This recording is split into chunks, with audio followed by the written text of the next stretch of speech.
Assalamualaikum warahmatullahi wabarakatuh. Selamat pagi anak-anak, dimanapun kalian berada, semoga selalu dalam keadaan sehat walafiat, selalu dalam lindungan Allah Subhanahu wa Ta'ala. Amin. Baik anak-anak, kita masih dalam masa pandemi. Kita sudah memasuki semester genap atau semester 2, tapi pembelajaran masih dalam bentuk daring atau pembelajaran jarak jauh. Ya, tidak mengapa, kita berdoa saja semoga untuk keadaan ini segera berlalu dan kita segera bisa berjumpa belajar dalam kelas seperti biasa. Amin. Baik anak-anak, untuk mapel bahasa Indonesia di semester genap ini untuk bab pertamanya yaitu materi tentang buku fiksi dan buku non-fiksi. Ya, jadi materi pertama nanti kita akan membahas seputar tentang buku fiksi dan buku non-fiksi. Oke, kalian simak ya baik-baik. Buku fiksi dan non-fiksi. Baik, sebelum kita membahas lebih jauh tentang buku fiksi dan buku non-fiksi, kalian harus tahu dulu apa itu buku fiksi dan apa itu buku non-fiksi. Mungkin di antara kalian ada yang mungkin sudah pernah mendengar, atau mungkin ada yang baru mendengar pertama ini. Ya, kita akan belajar lebih jauh ya. Jadi, buku fiksi itu adalah buku yang berisi cerita imajinatif yang dibuat untuk menghibur pembaca. Contohnya, buku kumpulan dongeng, buku kumpulan cerpen, novel, ataupun buku naskah drama. Jadi secara tidak langsung atau garis besarnya buku fiksi itu adalah buku yang isinya itu cerita imajinatif. Imajinatif itu artinya tidak nyata, khayalan ya. Jadi isi dalam buku fiksi itu semua berisi imajinasi, begitu. Berisi cerita-cerita yang sifatnya untuk menghibur atau sebagai penghibur belaka. Kurang lebih untuk pengertian buku fiksi seperti itu. Sudah cukup jelas ya. Contohnya itu tadi ada kumpulan dongeng, ada buku cerpen, buku novel, atau mungkin kumpulan buku puisi, itu juga masuknya buku fiksi atau buku kumpulan naskah drama. Atau yang berkaitan dengan sastra atau yang berkaitan dengan cerita-cerita imajinatif. Seperti itu. Nah, ini adalah contoh buku fiksi anak-anak. Di situ Bu Ani memberikan contoh buku novel yang berjudul Dilan 1991. Nah, ini sudah tidak asing lagi ya. Saya yakin ini sudah tidak asing lagi karena untuk Dilan ini, dengan judul Dilan ini sudah difilmkan bahkan ya. Ada filmnya juga. Mungkin kalian juga beberapa sudah pernah menonton. Begitu, mungkin ada yang sudah hafal ceritanya. Jadi buku Dilan ini termasuk klasifikasi masuknya buku fiksi atau buku yang berisi cerita imajinatif. Yang kedua yaitu di sini saya memberikan contoh lagi buku cerita yang berjudul Mama Berhati Emas. Nah, penerbitnya Pustaka Ola ya. Ada lagi Petualangan Rumi. Penulisnya Dewi Rika. Nah, itu adalah beberapa contoh buku fiksi. Ya, gampangannya kalau buku fiksi itu buku yang berisi cerita imajinatif yang fungsinya untuk sebagai penghibur pembaca, seperti itu. Baik, itu untuk pengertian dan contohnya. Kita lanjut. Nah, kalau tadi sudah kita bahas tentang sedikit pengertian dari buku fiksi dan contohnya, sekarang kita akan belajar tentang apa itu buku non-fiksi dan apa saja contohnya, begitu. Jadi, buku non-fiksi adalah buku yang berisi fakta dan informasi. Artinya, bukan imajinatif, betul. Jadi, kalau tadi fiksi itu adalah berisi imajinatif, nah sekarang non-fiksi. Artinya buku yang berisi fakta dan informasi, yang artinya bukan imajinatif. Nah, berarti isi dalam buku non-fiksi adalah berisi informasi yang bisa dipertanggungjawabkan kebenarannya, seperti itu.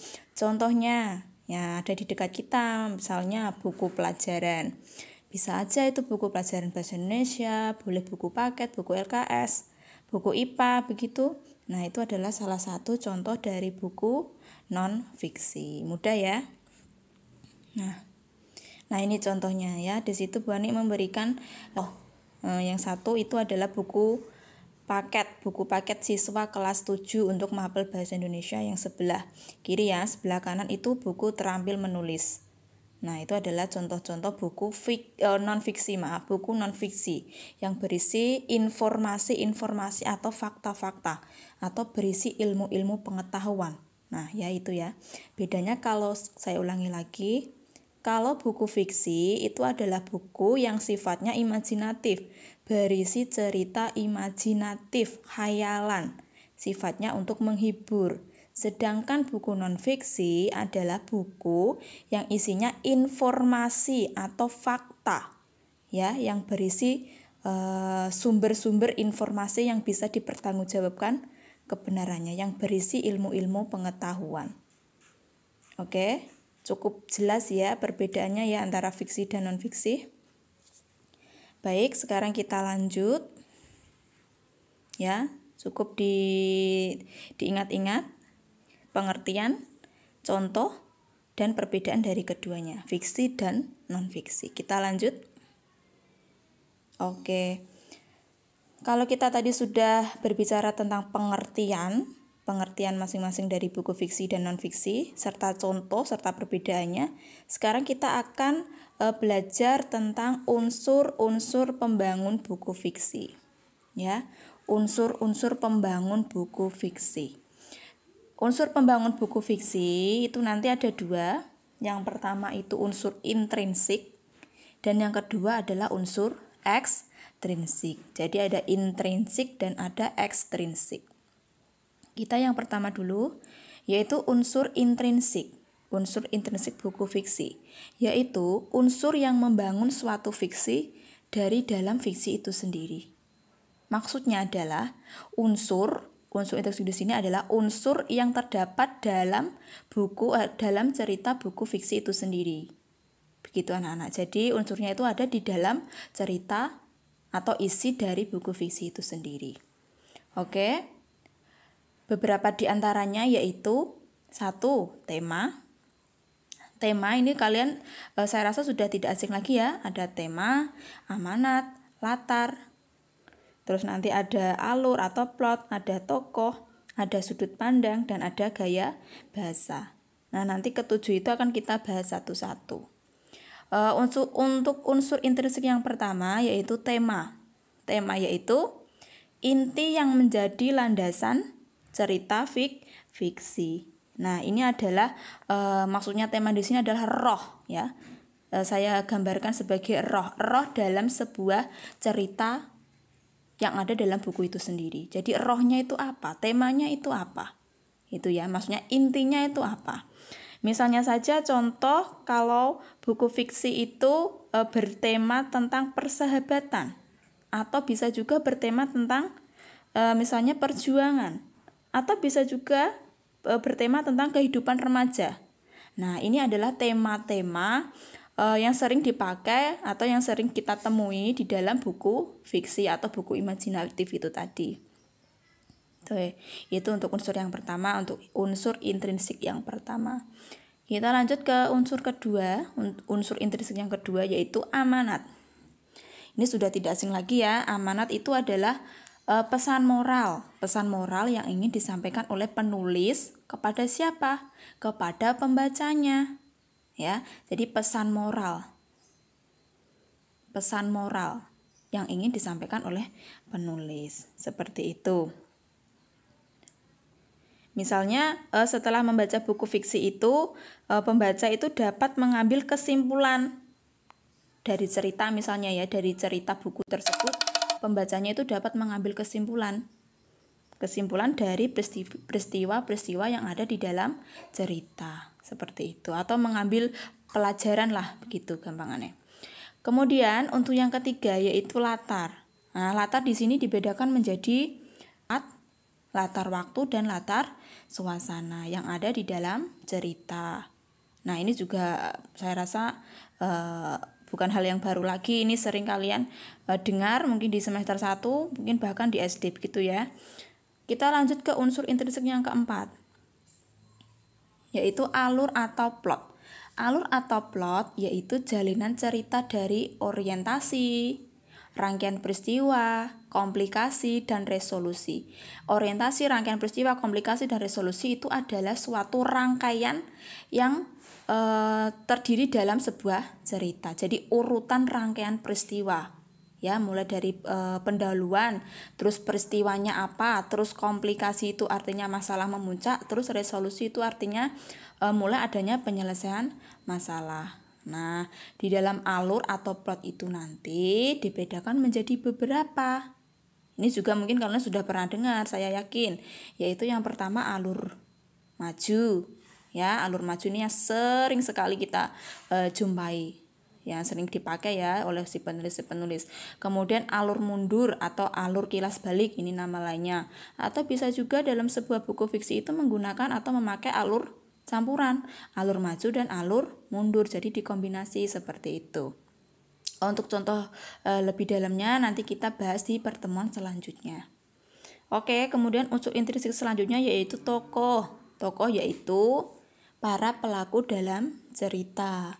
Nah, dalam tokoh di sini, ini contoh mudahnya, ini mungkin kalian yang pernah melihat sinetron atau mungkin yang seneng sama sinetron, dalam sebuah tokoh dalam sinetron itu pasti kan ada yang jadi tokoh baik, ada yang jadi tokoh jahat, ada juga yang jadi tokoh penengah, netral, dia tidak baik, tidak jahat, jadi di tengah-tengah. Begitupun dalam cerita dari buku fiksi ini ada tokoh antagonis. Antagonis itu ya mudahnya itu yang tokoh yang pemeran yang jahat biasanya. Kemudian protagonis, pemeran baik, kemudian tritagonis yaitu tokoh penengah. Seperti itu. Lanjut untuk intrinsik yang selanjutnya yaitu sudut pandang. Sudut pandang yaitu posisi penulis dalam karyanya.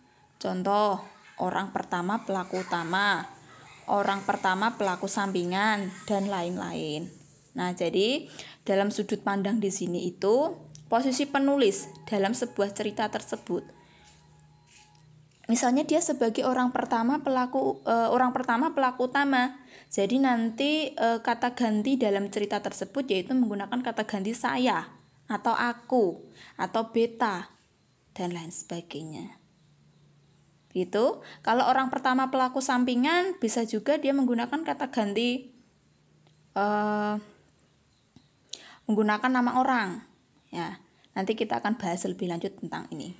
Oke, untuk selanjutnya yaitu gaya bahasa. Gaya bahasa di sini yaitu cara penulis menyajikan karyanya. Misalnya penulis mau menggunakan dalam buku cerita itu ya, misalnya mau menggunakan dengan bahasa gaul, bahasa santai, bahasa humoris, atau dengan gaya-gaya yang menggurui. Nah, kan ada yang seperti itu. Nanti untuk seperti tadi, untuk contoh lebih jelasnya kita bahas di pertemuan selanjutnya.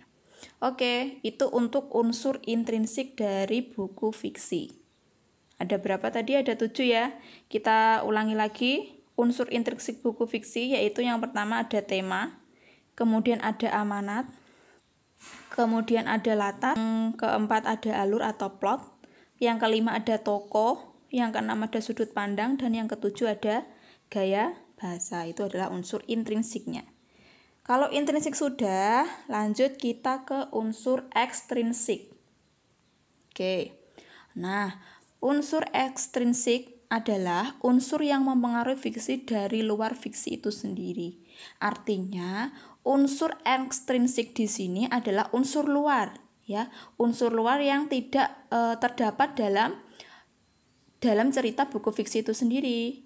Nah, contohnya misalnya ada latar belakang pengarang, ada agama, terus ada pendidikan, kemudian keadaan sosial dan budaya, terus keadaan politik saat buku itu ditulis. Itu adalah beberapa unsur-unsur ekstrinsik dari buku fiksi. Oke? Oke ya. Untuk unsur intrinsik unsur intrinsik dan ekstrinsik buku fiksi sudah paham?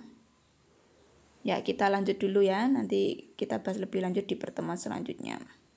Ini kita baru pengenalan dulu aja. Kemudian untuk unsur pembangun buku non-fiksi. Kalau tadi fiksi sudah, sekarang kita bicara tentang unsur pembangun buku non-fiksi. Yaitu terdiri atas 1. Uraian materi yang terbagi dalam bab-bab dan subbab-subbab. Nah, ini adalah unsur pembangunnya non-fiksi ya. Yang buku yang tentang pengetahuan tadi, yang tentang informasi tadi. Yang kedua yaitu grafik. Nah, biasanya itu ada grafiknya. Kalau buku non-fiksi itu kan berisi ilmu pengetahuan, jadi disertai dengan data-data. Nah, data-data itu biasanya digambarkan dalam bentuk grafik, tabel, atau bisa juga dalam bentuk bagan. Oke ya, lanjut. Sekarang kita akan menelaah unsur buku fiksi dan non-fiksi. Nah, sambil kalian baca itu, baik buku fiksi dan non-fiksi terdiri atas bagian-bagian seperti halaman sampul, kemudian kata pengantar, daftar isi, dan uraian isi buku. Nah, ini bisa kalian sambil cocokkan atau bisa kalian sambil ambil satu contoh buku non-fiksi. Ya, apa saja, buku pelajaran boleh, pelajaran apa saja boleh. Apakah buku pelajaran kalian itu ada halaman sampulnya? Apakah ada kata pengantarnya? Apakah ada daftar isinya? Dan apakah ada uraian isi bukunya? Nah, biasanya juga kalau buku non-fiksi itu dilengkapi dengan daftar pustaka, glosarium, dan indeks. Nah, itu ya. Itu adalah beberapa unsur buku fiksi dan non-fiksi. Nah, sekarang kita akan belajar tentang menyajikan isi tanggapan buku fiksi dan non-fiksi. Aspek yang dapat dijadikan pembahasan atas hasil membaca sebuah buku adalah sebagai berikut. Nah, ini adalah ketika kita sudah membaca sebuah buku, baik itu buku fiksi maupun non-fiksi, hal-hal yang bisa jadi penilaian atau jadi pembahasan dari hasil membaca tersebut adalah sebagai berikut. Yang pertama, identitas buku. Identitas buku yaitu ya berupa judul, penerbit, karya atau penulis, dan lain sebagainya. Kemudian yang kedua yaitu jenis buku dan struktur penyajiannya. Jenis buku itu tadi ya bisa non-fiksi, bisa fiksi, seperti itu ya. Kemudian penilaian buku yang perlu diperhatikan. Nah, ini penilaian buku yang perlu diperhatikan ada 3. Yang pertama kerangka buku, kemudian ada bahasa, kemudian perwajahan atau layout. Kalau layout di sini hubungannya dengan sampul atau ya hubungannya dengan sampul buku. Oke.